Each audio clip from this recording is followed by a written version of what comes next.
Bismillahirrahmanirrahim. Assalamualaikum warahmatullahi wabarakatuh.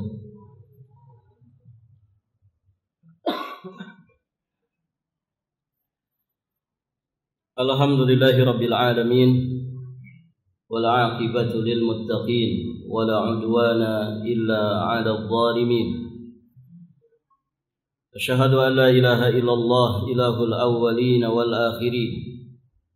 Wa asyhadu anna Muhammadan 'abduhu wa rasuluh, al-mab'utsu rahmatan lil alamin. Wa sallallahu ala khairi khalqihi Muhammadin wa ala alihi wa ashabihi ajma'in wa sallama tasliman mazidan ila yaumiddin. Tsumma amma ba'd. Allahumma inna nas'aluka 'ilman nafi'an wa na'udzu bika min 'ilmin la yanfa'. Ya hayyu ya qayyum bi rahmatika nastaghits. Aslih lana sya'nana kullah wa la takilna ila anfusina tarfata 'ain. Para hadirin jamaah salat maghrib dan isya rahimani wa rahimakumullah. Alhamdulillah, pada kesempatan malam hari ini insyaallah ta'ala kita akan melanjutkan pembahasan kitab Tauhid alladzi huwa haqqullah 'alal 'abid, karya Syekhul Islam Al-Imam Al-Mujaddid Muhammad At-Tamimi An-Najdi Al-Hambali alaihi rahmatullah. Sekarang kita masuk di bab yang baru. Qala al-muallif rahimahullahu ta'ala, babu man jahada syai'an minal asma'i was sifat. Bab man jahada syai'an minal asma'i was sifat. Bab tentang menolak sebagian dari asma dan sifat Allah Subhanahu wa taala. Betul yang ini ya? Baik. Para hadirin jamaah yang dirahmati Allah, di dalam bab ini muallif rahimahullahu taala menjelaskan kepada kita sekitar 4 dalil yang berkaitan dengan adanya sebagian daripada manusia yang menolak sebagian dari asma dan sifat Allah Subhanahu wa taala. Nah, sebelum kita membahas 4 dalil yang dibawakan oleh penulis di dalam bab ini, kita sedikit akan memberikan muqaddimah dari pembahasan bab ini. Hadirin jamaah yang dirahmati Allah, sebagaimana di bab-bab awal dari kitab ini sudah pernah kita jelaskan bahwa konsentrasi kitab ini membahas tentang tauhidul uluhiyah atau tauhidul ibadah. Namun pada kenyataannya di dalam beberapa bab, atau kita katakan sebagian kecil ya dari bab-bab yang disampaikan oleh muallif rahimahullahu taala di dalam kitab ini juga membahas ya tentang tauhidur rububiyah, juga membahas tentang tauhidul asma was sifat. Nah, salah satu di antaranya adalah bab ini. Di dalam bab ini beliau menyinggung permasalahan seputar tauhidul asma was sifat. Dan seorang muwahhid, dia mentauhidkan Allah Subhanahu wa taala dalam 3 kekhususan dari kekhususan Allah Subhanahu wa taala. Baik kekhususan terkait dengan rububiyahnya, kemudian terkait dengan uluhiyahnya, dan terkait dengan asma dan juga sifatnya. kita murajaah sedikit ya tentang 3 jenis tauhid ini. Bahwa tauhidur rububiyah ifradullah ta'ala bi af'alihi. Yang dimaksud dengan tauhidur rububiyah adalah mengesahkan Allah, menunggalkan Allah Subhanahu wa taala di dalam perbuatan-perbuatannya. Di antara perbuatan-perbuatan Allah yang khusus baginya adalah memberikan rezeki, mengatur alam semesta, menciptakan, kemudian menghidupkan, mematikan, memberikan manfaat, menolak madarat. Nah, ini kekhususan rububiyah Allah yang wajib kita esahkan Allah dalam perbuatan-perbuatannya ini. Dan sudah kita sampaikan bahwa tauhidur rububiyah ini diyakini oleh fitrah manusia. Jadi secara fitrah manusia meyakini tentang keesaan Allah dalam rububiyah. Hatta al-musyrikin, ya sampai-sampai orang-orang musyrik, mereka meyakini rububiyah Allah. Banyak sekali ayat-ayat yang menjelaskan tentang keyakinan orang-orang musyrik Quraisy terkait dengan rububiyah Allah. Bahkan hadirin jamaah yang dirahmati Allah, rububiyah Allah ini juga diakui oleh iblis. Qala rabbi bima aghwaytani. Iblis berkata kepada Allah Azza wa Jalla dengan kalimat Rabbi, wahai Rabbku. Ini kalimat rububiyah. Wahai penciptaku, wahai pencipta alam semesta. Ya, ini kalimat rububiyah. Rabbi bima aghwaytani. Wahai Rabbku, oleh sebab aku ini dinyatakan tersesat, maka kemudian iblis berjanji di hadapan Allah Subhanahu wa taala untuk menyesatkan Bani Adam. Maka hadirin jamaah yang dirahmati Allah, keyakinan seseorang terhadap rububiyah saja belumlah menjadikan dia sebagai muslim mukmin. Karena orang-orang musyrik tetap diperangi oleh Nabi sallallahu alaihi wasallam. Iblis tidak dikatakan sebagai muslim, padahal dia meyakini rububiyah Allah Subhanahu wa taala. Kemudian yang kedua tauhidul uluhiyah, yakni ifradullah taala bi af'alil ibad. Mengesahkan Allah Subhanahu wa taala dengan perbuatan hamba. Maksudnya apa? Mengesahkan Allah Subhanahu wa taala dalam peribadatan. Karena manusia diciptakan oleh Allah, jin diciptakan oleh Allah Subhanahu wa taala untuk beribadah kepada Allah. Dia mesti beribadah kepada Allah di dunia ini. Maka mengesahkan Allah dalam peribadatan, inilah yang disebut dengan tauhidul uluhiyah. Dan ketika kalimat tauhid dimutlakkan, maka yang dimaksud adalah tauhidul uluhiyah. Dia menjadi inti diciptakannya jin dan manusia, menjadi inti ya diciptakannya alam semesta ini, diutusnya para nabi dan rasul, diturunkannya kitab, menjadi inti daripada agama para nabi dan rasul, inti materi dakwah yang pertama kali disampaikan ya sampai kemudian terakhir dari dakwah para nabi dan rasul. Intinya tauhidul uluhiyah ini. Baik, para hadirin jamaah yang dirahmati Allah. Nah, kemudian yang ketiga tauhidul asma was sifat, yakni mengesahkan Allah Subhanahu wa taala di dalam nama-namanya dan sifat-sifatnya. Allah itu esa di dalam nama-namanya, Allah itu esa di dalam sifat-sifatnya. Maka seorang muwahhid, ahli tauhid, dia meyakini tanpa ragu sedikit pun bahwa Allah Subhanahu wa taala itu memiliki nama-nama yang husna dan sifat-sifat yang maha sempurna, sebagaimana yang telah Allah tetapkan di dalam Al-Quran dan ditetapkan oleh Rasulullah sallallahu alaihi wasallam di dalam hadis-hadisnya yang sahih, dengan tidak melakukan 4 hal. Yang pertama apa? Ta'til. Ta'til itu menolak atau mengingkari.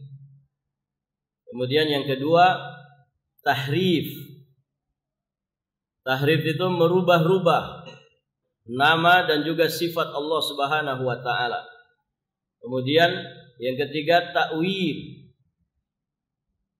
Ta'wil itu menyelewengkan makna dari nama dan juga sifat Allah Subhanahu wa taala. Kemudian yang keempat, tamtsil atau tashbih. Tamtsil atau tashbih, yakni menyerupakan atau menyamakan nama dan sifat Allah dengan nama dan sifat selainnya. Oh, ada satu lagi namanya apa? Tahrif sama takwil itu ya bisa bersanding karena maknanya mirip. Satu lagi apa? Takyif. Takyif itu bertanya kaifiyat, memvisualkan sifat-sifat Allah Subhanahu wa taala. Nah, itulah definisi daripada tauhidul asma was sifat. Ada yang bisa ngulangi? Apa ikhwan? Tauhidul asma was sifat itu apa? Mengesahkan Allah Subhanahu wa taala di dalam nama-namanya yang husna dan sifat-sifatnya yang maha sempurna. Yakni kita meyakini bahwa Allah itu memiliki nama-nama yang husna, memiliki sifat-sifat yang maha sempurna sebagaimana yang Allah tetapkan di dalam Al-Qur'an, kemudian dan ditetapkan oleh Rasulullah di dalam hadis-hadisnya yang sahih dengan tidak melakukan pertama apa tadi? Ta'til, menolak atau mengingkari. Ta'til itu perbuatannya, orangnya disebut mu'attilah. Mu'attilah. Ini harus agak konsen, tentu harus fokus sedikit karena banyak istilah di dalam tauhidul asma was sifat. Dengan tidak mentakdir, yakni menolak atau mengingkari. Boleh juga menghilangkan. Kemudian yang kedua tadi tahrif atau takwil. Tahrif itu merubah-rubah. Kalau takwil menyelewengkan makna. Yang ketiga tashbih atau tamtsil, menyerupakan atau menyamakan nama dan sifat Allah dengan nama dan sifat selainnya. Kemudian yang terakhir tadi apa? Takyif. Takyif itu bertanya kaifiyat. Kalau disebutkan sifat Allah, kemudian dia bertanya, kayak gimana sih sifat Allah itu? Misalkan Allah menyebutkan ya sifat bahwa Allah itu memiliki yad. Allah itu memiliki tangan. Kemudian datang orang, tangan Allah itu kayak gimana?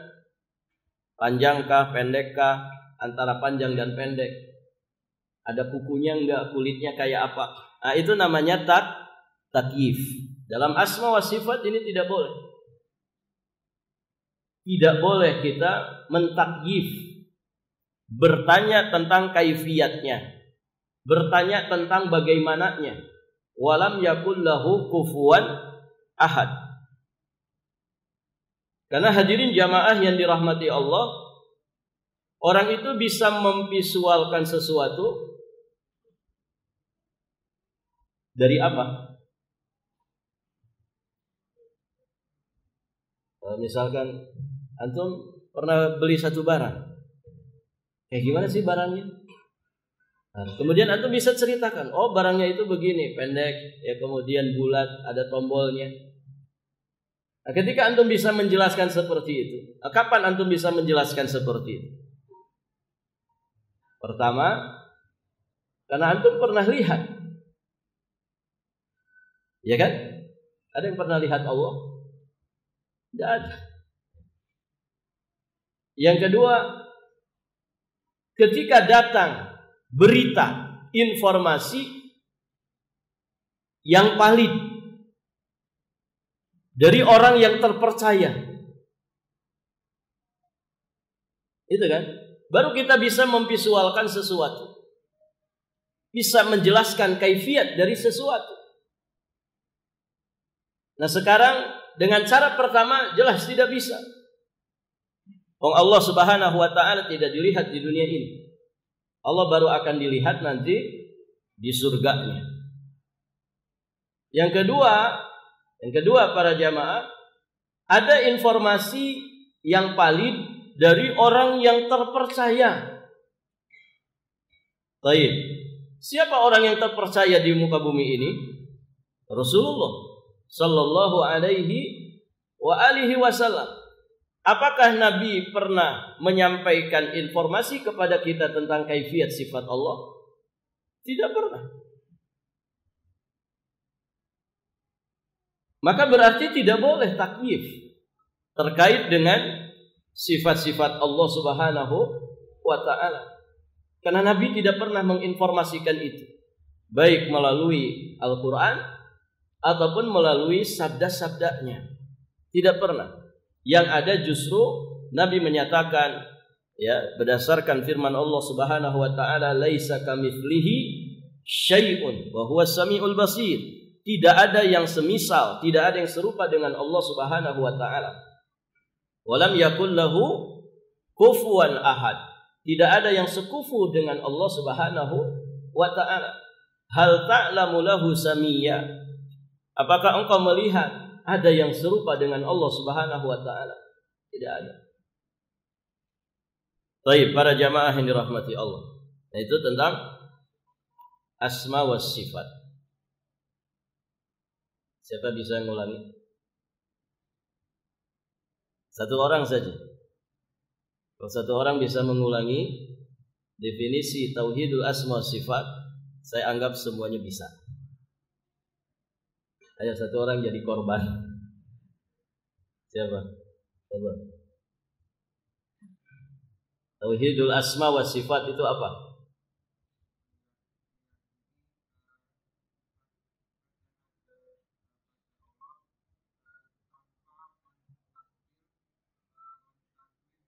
Meyakini bahwa Allah itu memiliki nama-nama yang husna, sifat-sifat yang maha sempurna, maha luhur, maha tinggi.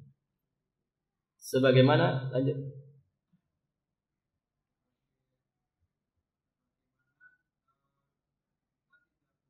Sebagaimana yang Allah tetapkan. 3 ya intinya. Pertama, kita meyakini bahwa Allah itu memiliki nama-nama yang husna, sifat-sifat yang maha sempurna.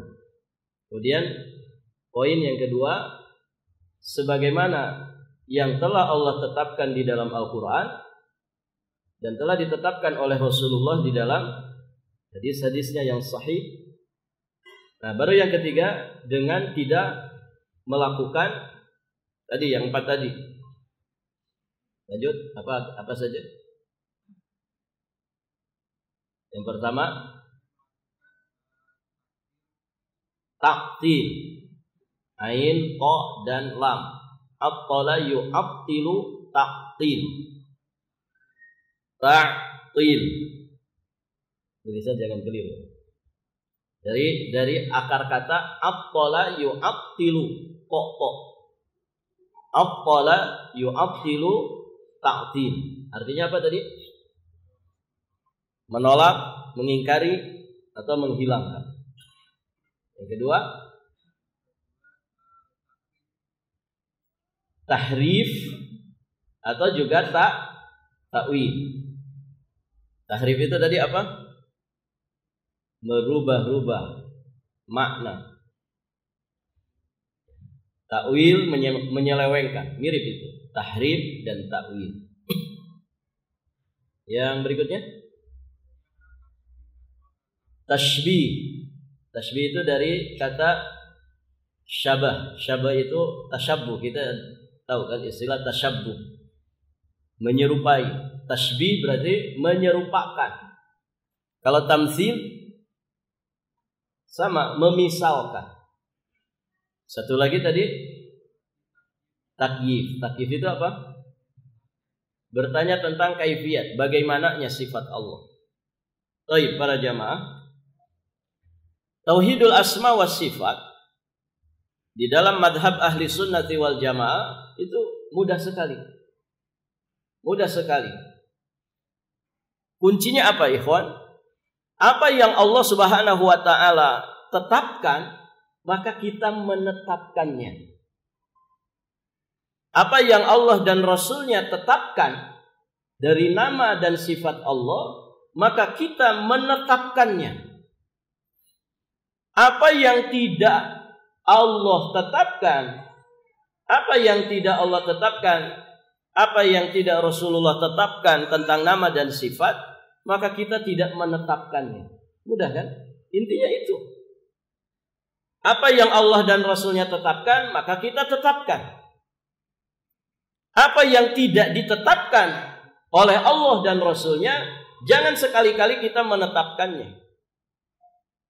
Itu saja. Inti dari tauhidul asma wa sifat itu. Jadi tidak berrepot-repot, menolak, memangkas, mengurangi, ya, memisalkan, memvisualkan, tidak. Apa yang Allah tetapkan, imani. Apa yang tidak Allah dan Rasulnya tetapkan, jangan ditetapkan. Beres. Sehingga manhaj ahli sunnati wal jamaah wasatiyah, moderat, di tengah. Bainal ghulu wal jafa, bainal ifrat wat tafrid. Ada orang yang ghulu di dalam menetapkan nama dan sifat, sehingga apa yang tidak ditetapkan oleh Allah dan Rasulnya, dia menetapkannya. Contoh, musyrikin, Yahudi, Nasrani, mereka ghulu di dalam menetapkan nama dan sifat. Apa di antara contoh ghulunya mereka? Kata mereka, Allah itu Tuhan, Tuhan Bapa. Ini kata siapa? Nasrani. Pernah nggak Allah menyebutkan tentang dirinya, saya ini Bapa? Nah, itu ditetapkan oleh orang Nasrani, ghulu. Nasrani juga mengatakan Allah itu beranak. Allah itu beranak. Siapa anaknya Allah? Kata Nasrani, Isa ibnullah. Isa itu anaknya Allah. Yahudi juga demikian. Uzairun ibnullah. Uzair itu adalah anaknya Allah. Sejak kapan Allah menyampaikan tentang dirinya bahwa Allah itu Bapa, Allah itu punya anak? Musyrikin juga sama. Al-malaikatu banatullah. Malaikat itu adalah anak perempuannya Allah. Itu orang-orang musyrik. Apa yang tidak Allah tetapkan, mereka menetapkannya. Jelas, orang seperti ini menyimpang dan tersesat di dalam asma wa sifat. Ada juga yang tafrid, kebalikannya. Dia ghulu di dalam menafikan. Ghulu di dalam menafikan. Ya seperti orang-orang Jahmiyah. Mereka mengatakan Allah itu tidak punya nama, tidak punya sifat. Allah ya Allah. Ikhwan, sesuatu yang tidak punya nama, sesuatu yang tidak punya sifat, apa namanya?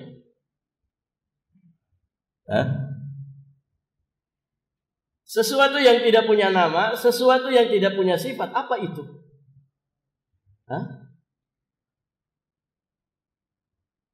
Antum punya nama? Punya sifat? Ini apa ini? Ada namanya enggak? Ada sifatnya? Ada. Kita bisa jelasin.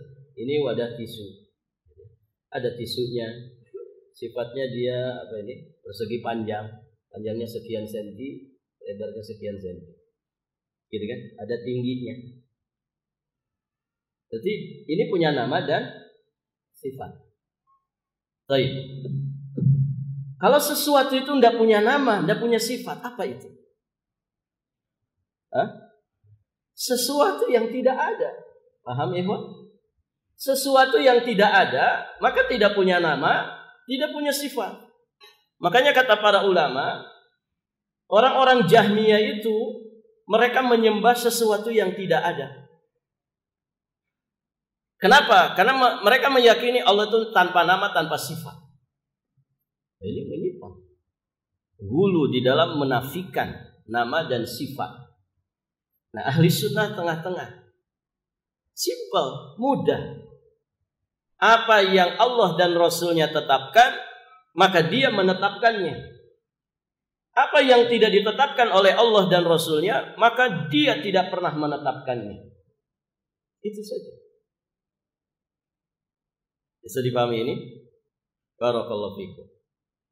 Baik, para jamaah yang dirahmati Allah Subhanahu wa taala.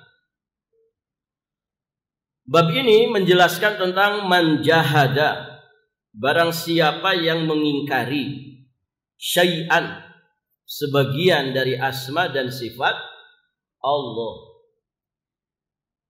Berarti kalau mengingkari semuanya seperti Jahmiyah tadi, ya jelas itu tidak usah dibahas. Ini bagaimana yang mengingkari, menolak sebagian. Ini yang dibahas di sini. Kalau menolak sebagiannya saja, ini masalah besar. Bagaimana lagi menolak keseluruhan? Kan begitu. Nah, yang beliau bahas ini man jahada syai'an min. Man jahada syai'an min al-asma was sifat. Barang siapa yang menolak sebagian dari asma dan sifat. Artinya dari judulnya saja ini dalam banget. Ya, beliau sedang membahas orang yang menolak sebagian, bukan keseluruhan. Berarti kalau keseluruhan ya sudah bukan pembahasan lagi. Ini bagaimana yang menolaknya sebagian dari asma dan sifat Allah. Karena mungkin ada di antara umat ini yang mereka mengambil sebagian nama dan sifat Allah, kemudian menolak sebagiannya. Ada yang mengambil nama saja tapi menolak sifat. Ada yang mengambil nama dan sifat sebagiannya tapi dia tolak sebagiannya. Nanti akan ada pembahasan. Baik, para jamaah yang dirahmati Allah. Nah, jahada syai'an, bentuk pengingkaran terhadap asma dan sifat itu ada dua bentuk. Mengingkari asma dan sifat itu ada dua bentuk. Yang pertama disebut dengan ingkarut takdzib. Ingkarut takdzib, pengingkaran yang sifatnya mendustakan. Mendustakan. Pengingkaran yang sifatnya mendustakan. Jelas ya. Kalau ada orang modelnya begini, kira-kira hukumnya apa, ikhwan? Jangan kira-kira. Hukumnya apa? Kalau ada orang mendustakan, mengingkari karena dia mendustakan, jelas hukumnya kafir bila syak, tanpa ragu lagi. Ini sebuah kekufuran. Baik, para jamaah.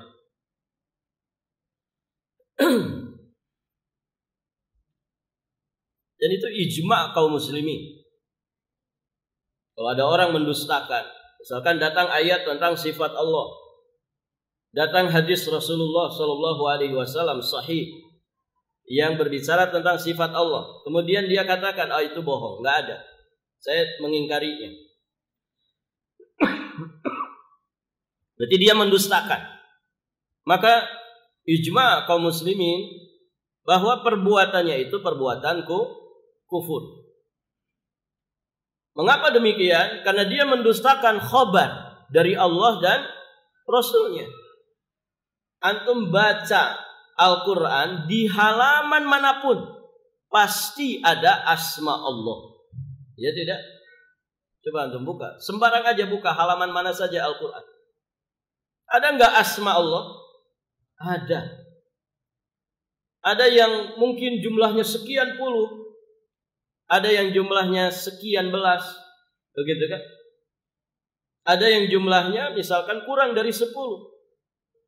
Tapi setiap halaman dari Al-Quran pasti menyebutkan asma Allah. Dan di dalam kaidah dikatakan setiap asma Allah pasti mengandung sifat. Setiap asma Allah pasti mengandung sifat. Berarti kalau disebutkan asma Allah yang husna, otomatis di dalamnya ada sifat. Berbeda dengan ketika disebutkan sifat. Tidak semua sifat Allah itu menjadi nama bagi Allah.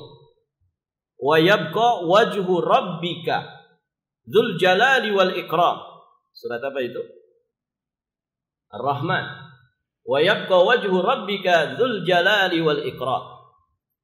Dan telah tetap wajah Rabbmu yang memiliki jalal, keagungan dan juga kemuliaan.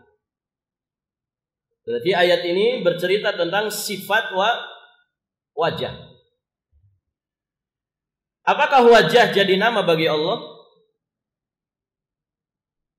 Sifat wajah ini jadi nama enggak bagi Allah? Tidak. Makanya tidak semua sifat itu jadi nama bagi Allah. Tapi setiap nama itu otomatis mengandung sifat di dalamnya. Antum sebutkan nama Allah yang manapun, maka tidak akan sempurna iman kita kepada nama Allah ini sampai kita mengimani bahwa di dalam nama Allah ini mengandung sifat. Sifat apa? Sifat yang sesuai dengan namanya. Yang bagaimana? Yang tanpa aib, tanpa cacat, tanpa kekurangan sedikit pun di dalamnya. Dan itulah yang kemudian menjadikan nama Allah itu dikatakan husna.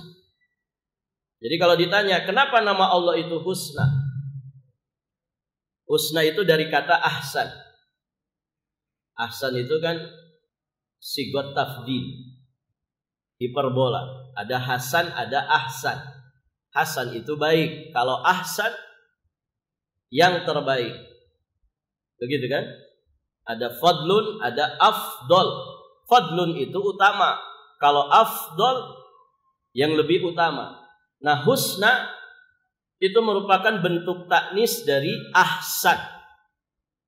Kenapa nama Allah itu husna? Kenapa nama Allah itu husna? Yang maknanya baligha fil husni ghayatuhu, sampai kepada puncak keindahan dan kebagusannya. Tidak ada lagi yang di atasnya, tidak ada. Nah, kenapa nama Allah itu seperti itu? Kata para ulama, karena di dalam nama Allah otomatis terkandung sifat yang maha sempurna. Tanpa aib, tanpa cacat, tanpa kekurangan sedikit pun di dalamnya. Maka tidak ada yang bisa nandingi nama-nama Allah. Manusia, ada yang namanya bagus? Ada enggak ikhwan? Alhamdulillah, nama-nama antum mungkin bagus-bagus. Ada yang Abdullah, ada yang Abdurrahman, gitu ya. Ada yang Muhammad. Nama-nama indah. Pertanyaannya, apakah nama antum otomatis menjadi sifat baik bagi antum? Nama antum yang baik, apakah otomatis jadi sifat yang baik yang melekat pada diri antum? Jawabannya apa? Harapannya begitu. Apakah seperti itu? Ternyata tidak. Ada enggak orang namanya soleh tapi tidak soleh? Ada ikhwan? Ada. Ada enggak orang namanya muhsin? Muhsin itu apa? Orang yang berbuat ihsan, orang yang baik, itu artinya muhsin. Tapi ternyata dia orang jahat. Ada ikhwan? Ada. Ada seorang santri namanya Muhsin. Nama hijrah katanya. Nama hijrah, Muhsin. Di kelas ketika pelajaran tidur. Tidur ketika pelajaran itu ihsan atau bukan? Bukan perbuatan ihsan. Dicubit sama ustadznya. ismuka muhsin, amaluka ghairu hasan. Namamu muhsin, tapi perbuatanmu tidak ihsan. Nah, itu nama kita. Nama kita itu banyak yang bagus nama, tapi tidak secara otomatis menjadi sifat yang baik bagi kita. Kalau tidak percaya, ya cek aja diri sendiri dulu. Nama antum mungkin bagus, Muhammad. Muhammad itu apa? Orang yang terpuji, kan begitu. Harapan orang tuanya semoga akhlaknya seperti akhlak Nabi Muhammad. Ternyata dia paling nakal di kelasnya. Namanya Muhammad, terpuji, tapi orangnya tidak terpuji. Atau antum coba masuk penjara. Antum data itu, orang-orang di penjara itu dengan beragam macam kasus. Banyak gak yang namanya Islami? Oh, banyak banget.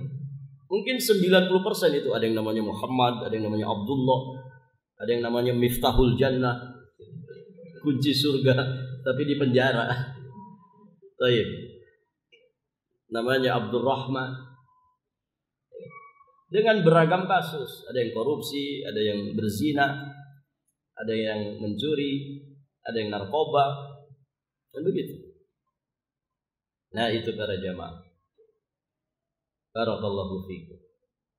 Jadi itu ya. Kenapa nama Allah itu dikatakan husna? Karena nama Allah pasti mengandung sifat yang maha sempurna di dalamnya. Maka tidak boleh ya kita mengingkari ya dengan mendustakan nama dan juga sifat dari Allah Subhanahu wa taala. Nah, itu yang pertama, ingkaru takdzib. Kemudian yang kedua, ingkaru ta'wil. Yang kedua, ingkaru ta'wil. Nah, ini juga termasuk bentuk pengingkaran terhadap nama dan sifat Allah. Ingkaru ta'wil berarti mengingkari yang sifatnya menyelewengkan makna. Jadi pengingkarannya itu bukan pengingkaran nama dan sifatnya, tapi dia mengingkari makna dari nama dan sifat itu. Nah, ini juga bentuk pengingkaran. Dalam bahasa Arab misalkan, yang namanya wajah itu dipahami dalam bahasa Arab. Yad itu tangan, dipahami dalam bahasa Arab. Kemudian tiba-tiba ada orang, kalau kita menetapkan ya makna ini kepada Allah, berarti sama saja menyamakan dengan manusia yang punya wajah juga punya tangan. Ini jalan pikirannya sudah salah. Jadi orang-orang yang mentakwil itu gara-gara salah di dalam jalan pikiran. Dia ketika mendengar, membaca ayat atau hadis tentang nama dan sifat bagi Allah, dia bayangkan Allah itu seperti manusia. Sehingga ketika ada sifat-sifat yang juga itu ada di manusia, dia kemudian menolaknya.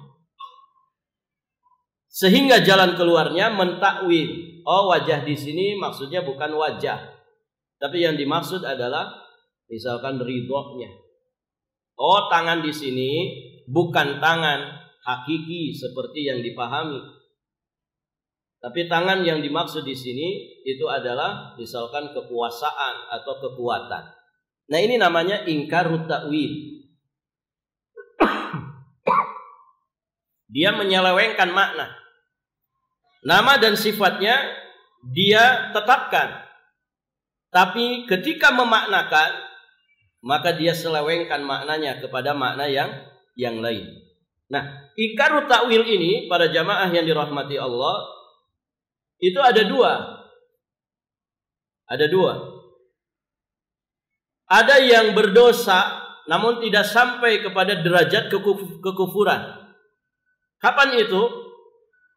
Ketika dia mentakwil Dan takwilnya itu ada kemungkinan dari sisi bahasanya. Jadi dia memalingkan makna hakiki, makna zahir kepada makna yang lain, tapi masih ada kemungkinan dari segi bahasanya. Contoh yad, tangan itu dari sisi bahasa kan bisa saja maknanya kekuatan. Maka kata para ulama, model yang pertama ini, orang ini terjatuh ke dalam keharaman, dia berdosa tapi tidak sampai derajat kafir. Yang kedua, apabila takwilnya itu tidak punya kemungkinan dari sisi bahasa, artinya dia ngarang sendiri. Dari sisi bahasa tidak pernah dikenal ada makna itu. Maka kata para ulama, orang yang mentakwil dengan model yang kedua seperti ini dihukumi kafir. Barakallahu fikum. Jadi mentakwil itu bukan urusan sepele. Orang yang merubah-rubah makna itu bukan urusan sepele. Minimalnya dia terjatuh ke dalam dosa, keharaman. Kalau dia punya dalil dari sisi bahasa. Tapi kalau ngarang sembarangan, gitu ya, dia takwilkan dengan maknanya sendiri, barakallahu fikum, maka ini termasuk kekufuran. Baik, para jamaah yang dirahmati Allah. Saya kasih contoh ini. Istawa. Banyak orang memaknakan istawa itu istaula. Dalam bahasa Arab para jamaah, istawa itu tidak dikenal maknanya istaula. Istawa itu maknanya tinggi, di atas, gitu ya. Naik, itu istawa. Jadi kalau orang tiba-tiba memaknakan dengan istaula, ini dari mana? Dari mana makna istaula ini? Karena dari sisi bahasa tidak ada. Istawa maknanya istaula. Jadi bahaya ini takwil ini. Yang punya dalil dari sisi bahasa saja itu berdosa. Bagaimana yang ngarang-ngarang? Tidak punya dalil, tidak punya pegangan dari sisi bahasa. Maka ini mesti menjadi perhatian. Dan tauhidul asma wa sifat ini, saking pentingnya pembahasan ini, para ulama memisahkan pembahasan ini dalam kitab-kitab tersendiri. Ya, semoga Allah memudahkan kita nanti untuk mempelajari ini. Yang ringan-ringan ada namanya Lum'atul I'tiqad. Ya. Ada Qawaidul Musla. Kemudian nanti ada Aqidah Al-Wasitiyah. Ada Aqidah At-Tahawiyah. Ada Tadmuriyah. Aqidah Hamawiyah. Dan seterusnya. Disendirikan pembahasan asma wa sifat ini karena banyak orang yang kemudian terkena syubhat filsafat, kemudian dia bawa syubhat filsafatnya ini ke dalam bab tentang asma dan sifat yang berkaitan dengan sifat-sifat ketuhanan. Ya akhirnya pola-pola mereka sama ya dengan pola-pola ya para filsafat.